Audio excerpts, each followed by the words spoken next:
Hello students, welcome to my channel. अपनी पहली slide में मैंने आपको पब्लिक फाइनेंस के बारे में बताया था, जिसमें हम गवर्नमेंट अकाउंट के बारे में डिस्कस कर रहे थे। अब इस प्रेजेंटेशन में आज मैं आपको फिस्कल पॉलिसी कॉन्सेप्ट्स के बारे में बताऊंगी।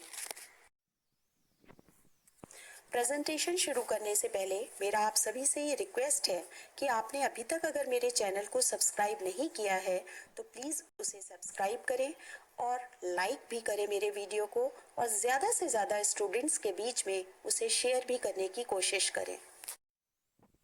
What is fiscal policy? राजकोषीय नीति क्या है? फिस्कल पॉलिसी को हम हिंदी में राजकोषीय नीति भी कहते हैं। राज का मतलब है स्टेट, कोष का मतलब है पैसे, नीति मीन्स पॉलिसी। वो पॉलिसी जो गवर्नमेंट के इनकम और एक्सपेंडिचर को गवर्न करती है उसे हम राजकोषीय नीति कहते हैं। Fiscal policy is a part of macroeconomics. ये मैक्रो इकोनॉमिक्स का एक हिस्सा है, एक पार्ट है। Fiscal policy is a part of economic policy of the government which is related to government income and expenditure. Fiscal policy government की economic policy का एक हिस्सा है जो कि जिसका संबंध है सरकार के आय से और उसके व्यय से। It deals with taxation, government expenditure, deficit financing and management of public debt in an economy. ये डील करती है टैक्सेशन से, यानी कि हमारे देश की कर प्रणाली से, सरकार के व्यय से, डेफिसिट फाइनेंसिंग घाटे के बजट से, और इसमें शामिल होता है लोक ऋण।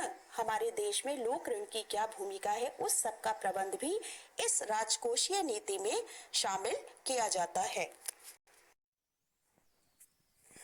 राजकोषीय नीति का आशय वित्त प्रबंधन के लिए खास उपायों को अपनाने से है।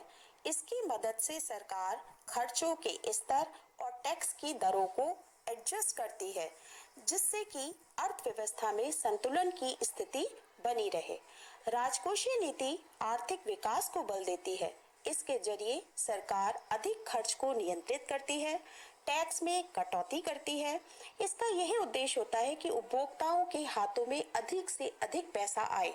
जब उपभोक्ताओं के हाथ में ज्यादा पैसा आता है तो वो अधिक खर्च करते हैं, उनकी परचेजिंग पावर डेवलप होती है। इससे आर्थिक विकास का पहिया तेजी से घूमता है। जिस तरह भारतीय रिजर्व बैंक आरबीआई मौद्रिक नीति बनाता है, वैसे ही राजकोषीय नीति सरकार बनाती है। वैसे तो अनेक अर्थशास्त्रियों द्वारा इसकी बहुत सारी डेफिनेशन दी गई हैं, but according to G K. Shaw, any decision to change the level, composition or timing of government expenditure or to vary the burden, the structure or frequency of the tax payment is fiscal policy. Fiscal policy को हम budgetary policy, income and expenditure policy और taxation and expenditure policy भी कहते हैं। Budgetary policy इसको क्यों कहते हैं? क्योंकि एक फाइनेंशियल ईयर में गवर्नमेंट की इनकम का सोर्स क्या होगा और वो उसे कहाँ कहाँ खर्च करेगी, ये सब हम बजट में नीतियाँ प्रस्तुत करते हैं। तो इस तरह से इसे हम बजटरी पॉलिसी भी कहते हैं। Second, income and expenditure policy. Fiscal policy को हम इनकम एंड एक्सपेंडिचर पॉलिसी इसलिए की कहते हैं क्योंकि इसमें सरकार की आय और व्यय का ब्यौरा दिया होता है। Third, taxation and expenditure policy. इसे हम गवर्नमेंट की कर नीति और व्यय नीति भी कहते हैं क्योंकि इसमें टैक्स कैसे कैसे इम्पोज करेगी गवर्नमेंट और उसका व्यय क्या होगा, इस संबंध में पूरा डिटेल में वर्णन किया जाता है। तो अगर हमसे पूछा जाए कि बजटरी पॉलिसी क्या होती है, इनकम एंड एक्सपेंडिचर पॉलिसी क्या होती है, टैक्सेशन एंड एक्सपेंडिचर पॉलिसी क्या होती है, तो ये सब फिस्कल पॉलिसी का ही भाग हैं। इसमें आप लोग कंफ्यूज मत होइएगा स्टूडेंट्स।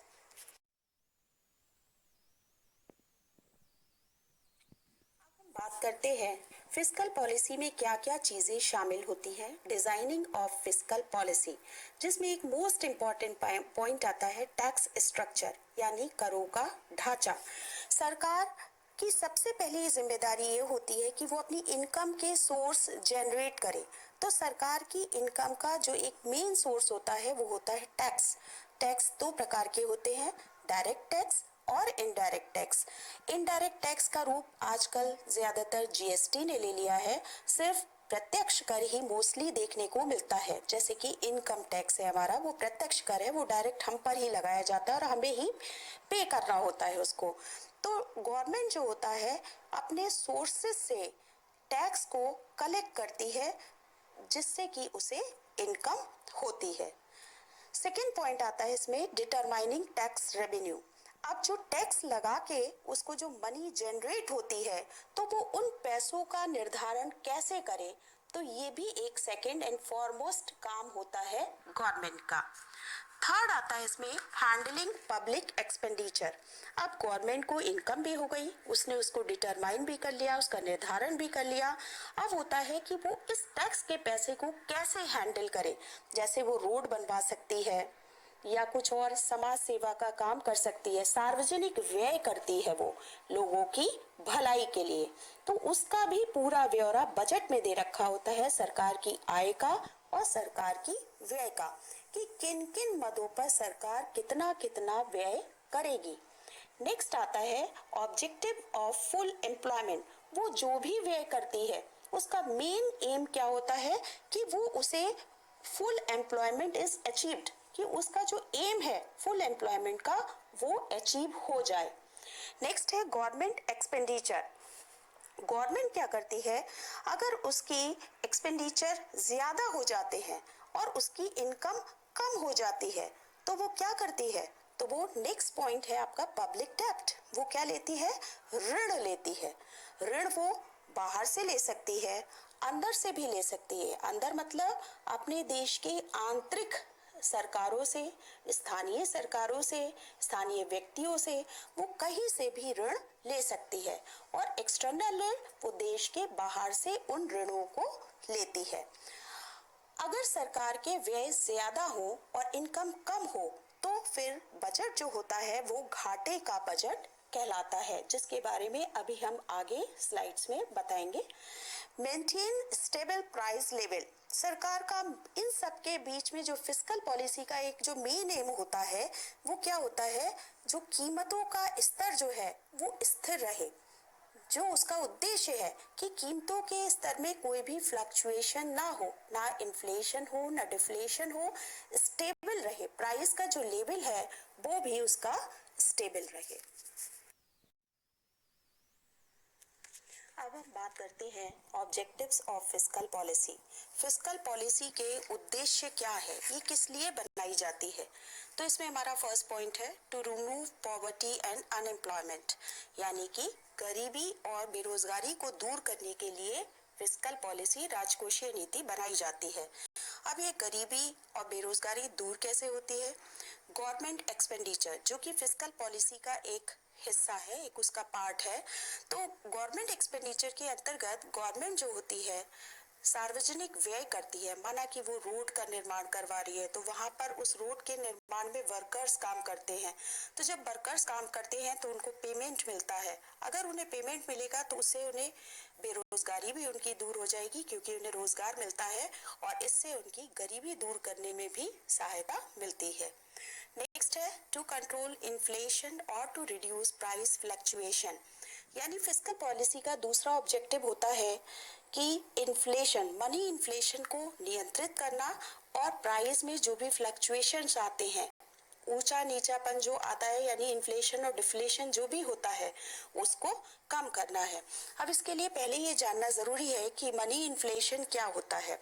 अगर 10 कमोडिटी में से मैक्सिमम 8 कमोडिटी के प्राइस जो होते हैं हाई हो जाते हैं, तो इसका मतलब है प्राइस बढ़ जाते हैं। मैक्सिमम कमोडिटी के अगर प्राइस बढ़ते हैं तो उसे हम मनी इन्फ्लेशन कहते हैं। मनी इन्फ्लेशन के लिए सरकार क्या कर सकती है, अपने सरकारी व्यय पर रोक लगा सकती है, क्रय शक्ति में लोगों की कमी करने के लिए करों में वृद्धि कर सकती है, या फिर मजदूरी की कीमतों को नियंत्रित कर सकती है। नेक्स्ट आता है to maximize the level of saving. Level of saving क्या है कि लोगों की जो सेविंग है, जो लोगों की बचते हैं, वो उन्हें ज्यादा करना चाहती है। अगर सेविंग ज्यादा होगी तो इसका फायदा गवर्नमेंट को भी मिलता है और वो उससे मिले पैसे से अपना काम कर सकती है। बाद में जरूरत पड़ने पर जनता को वापस दे दिया जाता है। तो सेविंग को वो मैक्सिमाइज करने के लिए क्या करती है, लोगों को सब्सिडी देती है, या फिर कह देती है आप इतनी बचत करिए तो आपको 80C में फायदा होगा, 80D में फायदा होगा। तो इस तरह से वो लोगों की सेविंग को मैक्सिमाइज करने का प्रयास करती है।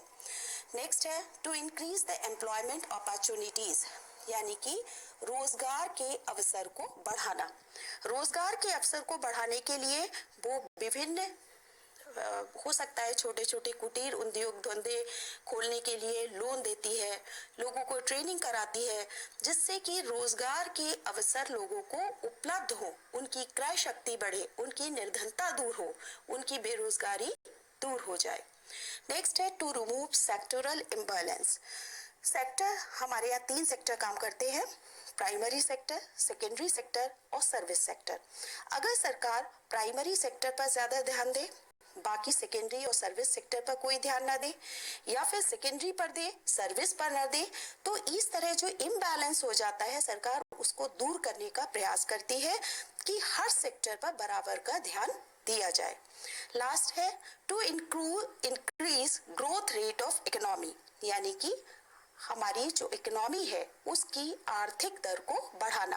अगर ये सब चीजें होती हैं, अगर देश से निर्धनता दूर होती है, बेरोजगारी दूर होती है, लोगों की इनकम बढ़ती है, इन्फ्लेशन नहीं होती है, प्राइस फ्लक्चुएशन नहीं होती है, सेक्टोरल इम्बैलेंस नहीं होता है, तो ऑब्वियसली जो हमारी इकोनॉमी है उसकी ग्रोथ रेट जो होती है वो बढ़ती है। नेक्स्ट उद्देश्य है इंक्रीज नेशनल इनकम। अगर इस तरह से सब चीजों में इंक्रीज होती है सब चीजें, तो उस तरह से राष्ट्रीय आय में भी वृद्धि होती है, और राष्ट्रीय आय में जब वृद्धि होती है तो लोगों की पर कैपिटा इनकम में भी वृद्धि होती है। To reduce inequalities of income and wealth, सरकार जो होती है जो आय और संपत्ति की असमानता है उसे भी दूर करने का प्रयास करती है। किसके द्वारा? टैक्स के द्वारा। सरकार हाई लेवल ऑफ इनकम पर अधिक कर लगाती है और लो इनकम पर कम कर लगाकर इस इनइक्वालिटी को दूर करने का प्रयास करती है। टू प्रमोट कैपिटल फॉर्मेशन, सरकार लोगों को पूंजी निर्माण के लिए भी प्रोत्साहित करती है। पूंजी निर्माण को अगर प्रोत्साहित करती है तो इससे देश में बहुत सारे उद्योग धंधे खुलते हैं, लोगों को रोजगार मिलता है, गरीबी दूर होती है, उनकी परचेजिंग पावर बढ़ती है, डिमांड बढ़ती है, नेशनल इनकम बढ़ेगी, पर कैपिटा इनकम बढ़ेगी। तो इस तरह से देश का आर्थिक विकास भी होगा। लास्ट है ऑप्टिमम यूटिलाइजेशन ऑफ रिसोर्सेज, कि हमारे पास जितने भी संसाधन हैं उनका हम अधिक से अधिक उपयोग करें। भारत जो है एक रिसोर्सेज के मैटर में कहा जा सकता है कि बहुत रिच है। ये अलग बात है कि हमें बहुत से संसाधनों का पता नहीं है, लेकिन जो भी पता है अगर हम उनका यूटिलाइजेशन प्रॉपर तरीके से करते हैं तो वो भी देश के विकास में अपना बराबर का सहयोग देते हैं। तो ये सारे ऑब्जेक्टिव्स हैं हमारे फिस्कल पॉलिसी के। नेक्स्ट इसी में हमारा टॉपिक आता है स्कोप ऑफ फिस्कल पॉलिसी, कि फिस्कल पॉलिसी का स्कोप क्या है, मतलब इसमें क्या क्या चीजें हम शामिल करते हैं। पहला इसमें आता है public expenditure policy. Public expenditure policy यानी कि सार्वजनिक व्यय नीति। तो सार्वजनिक व्यय जो करती है सरकार दो तरह से करती है, एक तो होता है आपका डेवलपमेंटल एक्सपेंडिचर और एक non developmental expenditure. Developmental expenditure जिससे कि सरकार को कुछ फायदा होता है, जैसे कि सरकार इंफ्रास्ट्रक्चर को बढ़ावा देती है, जैसे रेलवेज का निर्माण करती है, रोड बनवाती है, हॉस्पिटल बनवाती है। सेकेंड, इरिगेशन सिंचाई की सुविधाओं का विस्तार करती है। कोई भी प्रोजेक्ट है उसको बढ़ावा देती है कि जिससे किसी चीज का निर्माण हो सके। एजुकेशनल, शैक्षिक गतिविधियों को बढ़ावा देती है। तो ये सारे व्यय जो होते हैं सरकार के वो कहलाते हैं डेवलपमेंटल एक्सपेंडिचर। नेक्स्ट है non developmental expenditure. Non developmental expenditure में आता है जिससे सरकार को कोई भी लाभ नहीं होता। जैसे सरकार सब्सिडीज देती है, सब्सिडीज जैसे गैस की सब्सिडी आप लोग को मिलती होगी। इलेक्शन एक्सपेंसेस, जो भी चुनाव पर जो खर्चा आता है उससे सरकार को कुछ भी हासिल नहीं होता। डिफेंस डेफिनेटली किसी भी देश के लिए बहुत जरूरी है, बट इसकी सेवाओं पर जो भी व्यय किया जाता है वो नॉन डेवलपमेंटल एक्सपेंडिचर के अंतर्गत आता है। स्कोप ऑफ फिस्कल पॉलिसी में नेक्स्ट आता है इनकम पॉलिसी। इनकम, गवर्नमेंट की इनकम का सोर्स क्या होता है? टैक्स। तो इसे हम टैक्सेशन पॉलिसी भी कह सकते हैं। टैक्स, जैसा कि मैंने प्रीवियस स्लाइड में भी बताया था आपको, टैक्स दो होते हैं, डायरेक्ट टैक्स और इनडायरेक्ट टैक्स, प्रत्यक्ष कर और अप्रत्यक्ष कर। अप्रत्यक्ष करों का रूप अब जीएसटी ने ले लिया है। तो सरकार अपनी इनकम के लिए क्या करती है कि वो डायरेक्ट टैक्स भी लगाती है और इनडायरेक्ट टैक्स भी लगाती है। डायरेक्ट टैक्स वो होता है जो जिस पर इम्पोज किया जाता है, जिस पर लगाया जाता है वही उसका भुगतान करता है, और इनडायरेक्ट टैक्स लगाया किसी और पर जाता है, उसका फाइनल बर्डन कोई और भुगतता है उसका, और इसमें जिस पर इम्पोज किया जाता है वही टैक्स देता है। तो सरकार दो तरह से टैक्स लगाती है जो कि उसकी इनकम का जरिया होते हैं। इसका रिजल्ट क्या होता है? Mobilization of resources. हमारे संसाधन जो होते हैं बहुत विकसित होते चले जाते हैं।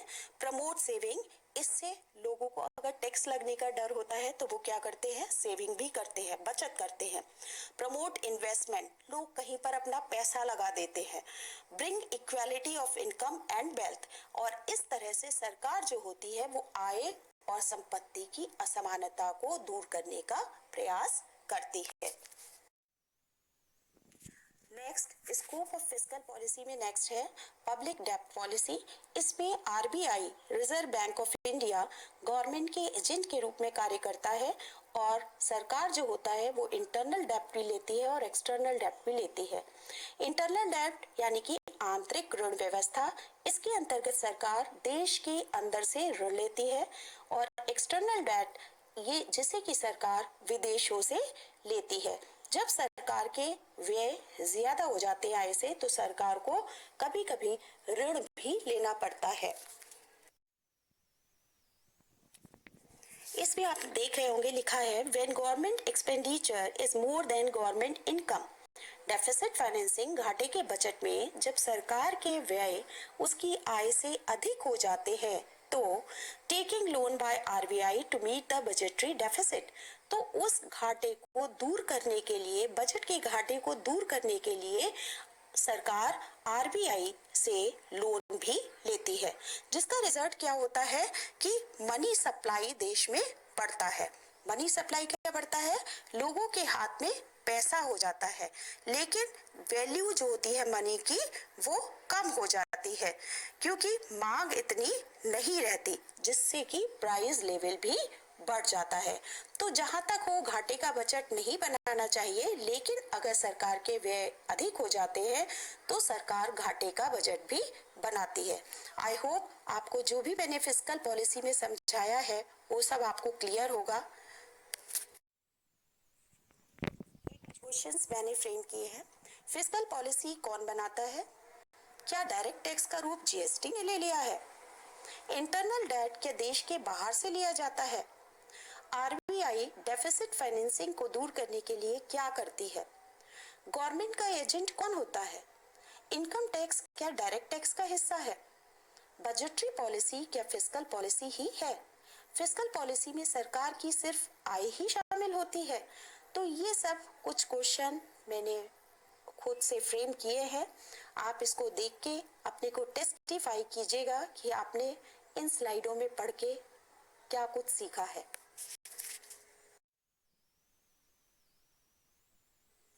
एट लास्ट, मेरा वीडियो देखने के लिए बहुत बहुत धन्यवाद। Thank you students. और अगर पुनः मैं आपसे निवेदन करती हूँ, अगर आपने मेरे चैनल को सब्सक्राइब नहीं किया है तो सब्सक्राइब करें, मेरे वीडियो को लाइक और शेयर ज़रूर करें, और कमेंट करना भी ना भूलें। अगर आपको कोई भी प्रॉब्लम हो तो आप उसको कमेंट करके भी पूछ सकते हैं। धन्यवाद।